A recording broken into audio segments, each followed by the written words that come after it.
In Nigeria, we have the political class and the people, right? And the political class have always been able to stay united in spite of whatever differences they tell us that we have. They don't seem to have. When it comes to corruption in Nigeria, there's no tribe, there's no religion, there's no ethnicity, there's no gender, nothing. They all work together. When it comes to giving us good, bad governance, they all work together. That those divides that they tell us that we have, they don't seem to have them. And whenever citizens come together to work towards something or working on something or having a common purpose, guess what they always bring in? Religion, ethnicity, and all of that. And they are doing it again, all over again. The last one they did was during NSAS protest. When the Nigerian youth came together all over the country, they came together and with one voice they were saying NSAS. Guess what they used? Religion and ethnicity. And they used the religious leaders and the traditional rulers, the traditional leaders also, or rulers you might call them. And I remember the northern governors even did a meeting. They had a communique where they were saying to the traditional rulers and the religious rulers, well done for a job well done for using ethnicity and religion to divide the youth. Today, the youth, a good number of the youth, and a lot of Nigerians are united behind Peter Obi. Guess what they are using? Religion and ethnicity.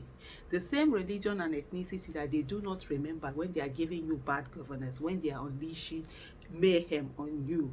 They don't care. When they are doing their corruption, it doesn't divide them. All of a sudden, you're coming together, they are bringing it.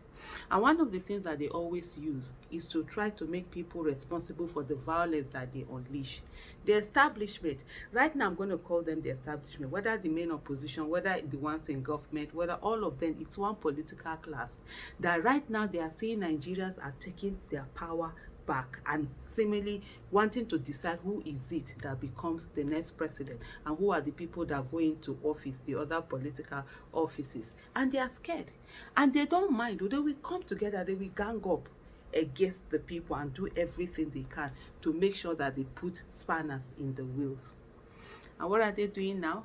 They are trying to make out that Peter Obi's supporters are sort of like violent. How? Where? When?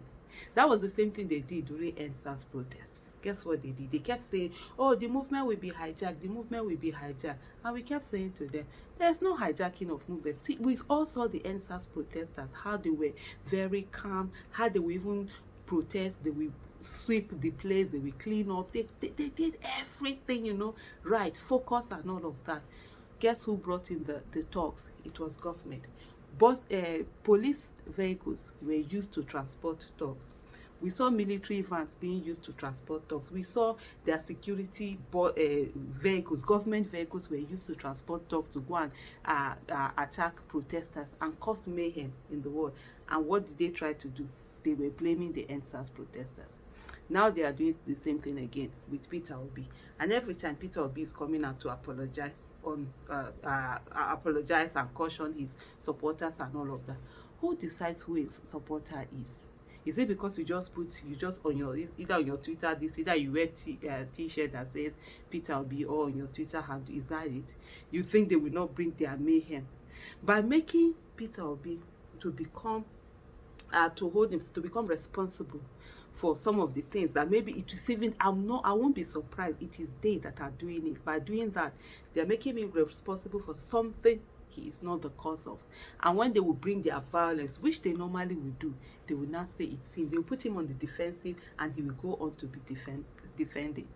I saw Reno Mokri and Shegu Awosanya, coming out to say, and many others coming out to say that, oh, he's responsible for his supporters.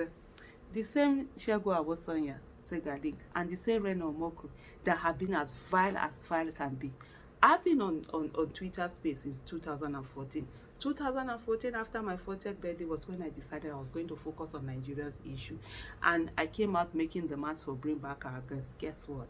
I have been on the other side of facing the venom from the establishment. And I know what they can do. There's no kind of insult that they didn't give us. There's no kind of abuse, whatever. Whoever took responsibility for them. The same people who, that is their work. They have people e-talks, I call them e-talks, that they unleash on people to say all sorts of vile things, all sorts of insults, all sorts of attacks and what have you, are the ones who are now coming out in an orchestrated manner and saying that, oh, it's Peter Obi's supporters who are doing this. This government and the establishment, both as I call them the political class, the main opposition, the government, the establishment, they are all the same. And right now, they are scared of the people. If you've never thought that you mattered in this country, if you've never thought that you had the power, for the first time, you can see how jittery the establishment, the political class is. And it says a lot that indeed power belongs to you. Do not fall into their trap. Do not fall into the things that they've always done to keep the people divided. Remember, the poverty that the northern people face and the southern people face is the same. It's the same. The unemployment is the same. The lack of security is the same. The lack of access to good quality education is the same. The lack of good healthcare system is the same. We are all suffering. The suffering is not different. But the political class, they are enjoying, whether they are from the north or from the south. And isn't it time for us to say enough is enough? Thank you.